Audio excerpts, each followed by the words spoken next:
C'est la saison des châtaignes en ce moment. Il y a de quoi faire. On va voir si on peut trouver des cèpes. Ça ferait pas de mal. Bon, on va parler d'un sujet un petit peu délicat. Le survivalisme en France. Moi, je vais vous dire concrètement ce que j'en pense. Je pense qu'il y en a, ça va leur piquer les oreilles. Et je pense que pour la plupart, non. Parce que si vous suivez cette chaîne, c'est que normalement, on partage à peu près le même point de vue là-dessus.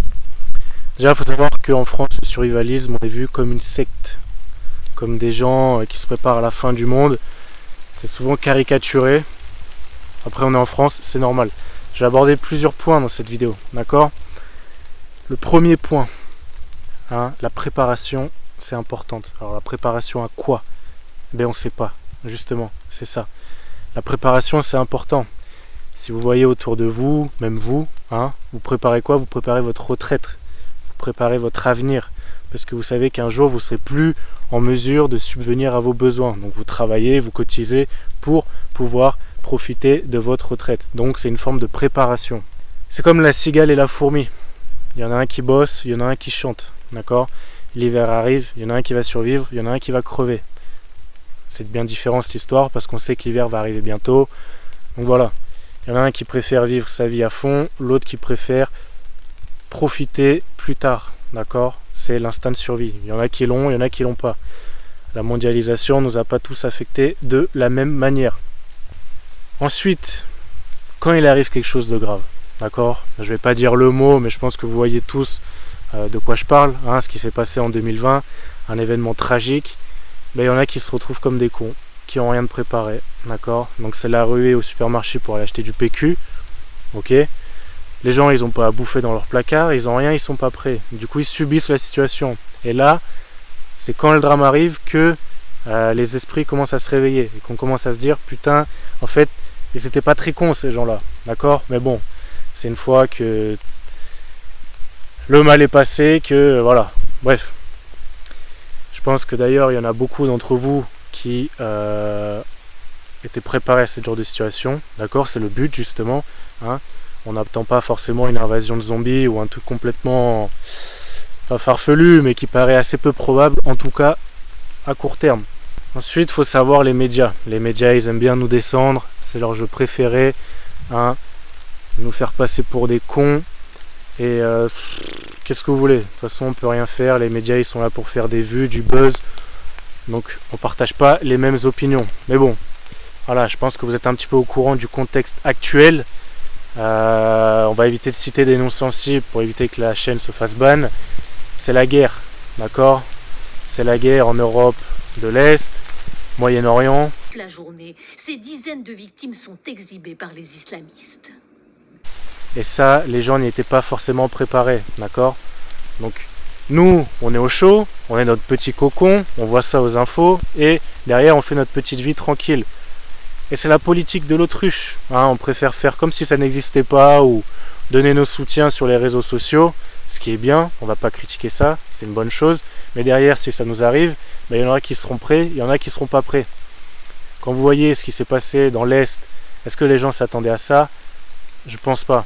Ce qui se passe au Moyen-Orient, pas de nourriture, pas d'essence et pas d'eau au Racine. Malheureusement, les gens n'étaient pas préparés à ça, d'accord ? Tout d'un coup, ils se font bombarder, du jour au lendemain. Est-ce que ça, on peut s'y attendre ? Non, pas forcément, mais en tout cas, on peut se préparer.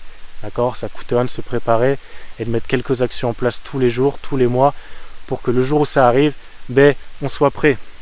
Ensuite, il faut savoir une chose, c'est que les traumatismes, souvent, on les oublie rapidement. Dont l'Europe profitait depuis la fin de la Première Guerre mondiale se termina brutalement. D'accord ? Surtout de nos jours actuels, la mondialisation nous a beaucoup impacté. Nous, ça nous permet de nous rassembler sur les réseaux pour échanger sur notre passion, parce que ça reste quand même une passion avant tout, de la prévoyance, d'accord ? On a une communauté qui peut se retrouver justement grâce à l'internet. Il y en a, c'est pas du tout la même chose. Il y en a maintenant, ils sont bloqués devant leurs écrans, ils passent leur vie là-dedans, ils savent même plus à quoi ça ressemble un arbre, une forêt. Et le jour où ça partira en couille, ils vont prendre une machette, ils vont se couper le doigt et ils ne pourront même pas se soigner, d'accord ? Donc c'est bien de faire l'autruche, ça nous permet de fuir la réalité, mais derrière quand il y a une couille, on voit bien que si on n'a aucune connaissance, si on n'est pas préparé, ça peut vite tourner au vinaigre. Et souvent, on a des gens avec nous, d'accord? C'est notre responsabilité d'être en mesure de protéger les gens qui sont avec nous, d'accord? Et ça peut passer par l'avenir financier, par préparer des ressources à bouffer, savoir filtrer de l'eau, faire du feu, se faire à bouffer quand on n'a plus de gaz, plus d'électricité. Parce que ça, si vous regardez bien, quand vous avez une coupure d'internet, coupure d'électricité, les gens sont perdus, ils n'ont plus aucun repère, ils ne savent plus quoi faire de leur vie, d'accord? Donc si on leur dit fais-moi à bouffer, hein, t'as plus d'eau, plus d'électricité, plus de gaz, comment tu fais? Ben, les gens sont dans la merde, ils savent pas faire, voilà. Et le jour où ça arrive, eh ben, on se retrouve avec des gens qui eux savent comment réagir dans ce cas de situation, et on a les autres, les moutons qui suivent et qui savent rien faire, d'accord? C'est la nature humaine, c'est comme ça. Les traumatismes, souvent on les oublie rapidement.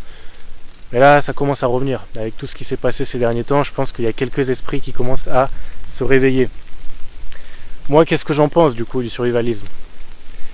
Je pense qu'en France, ça a une très mauvaise image. Pourquoi? Parce qu'on a des médias qui aiment bien caricaturer ce genre de choses. D'accord? Il y a des gens qui sont très extrêmes dans ce milieu-là, je peux comprendre. C'est tout à fait légitime.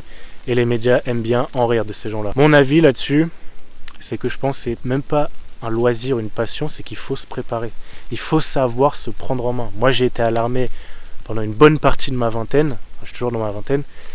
Et je peux vous dire que quand vous n'avez plus le téléphone, plus d'électricité, plus rien, et que vous êtes dans la forêt, en groupe, et qu'il faut se démerder tout seul, je peux vous dire que là, toutes les préoccupations de consulter votre boîte mail, vérifier vos followers Instagram, vous n'avez plus rien à foutre. Là, ce que vous voulez faire, c'est vous mettre à l'abri de la pluie, faire un feu, manger chaud, avoir les bonnes chaussures pour marcher, et voilà. Donc, je pense que c'est le devoir de tout le monde de se préparer. Tout le monde ne le fera pas, d'accord? Mais ça reste quand même important, surtout si vous avez une famille qui compte sur vous. Hein, souvent, on voit dans les films d'apocalypse, eh ben, il y en a toujours un qui peut prendre le groupe en main et les autres qui suivent. C'est comme ça, c'est la nature humaine.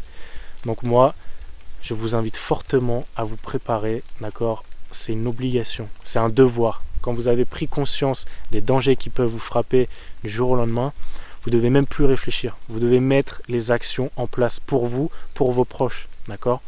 Et ça reste tout simplement notre nature humaine. La mondialisation, l'internet, ça nous a tous frappés. Moi, je suis un peu né dedans, mais bon, j'ai quand même grandi dans la forêt, etc. Mais je vois certains, putain, ça fait peur. Donc bon, préparez-vous, restez en forme, faites attention à vos proches, à votre famille, et puis je vous dis à bientôt sur les réseaux. Ciao la résistance!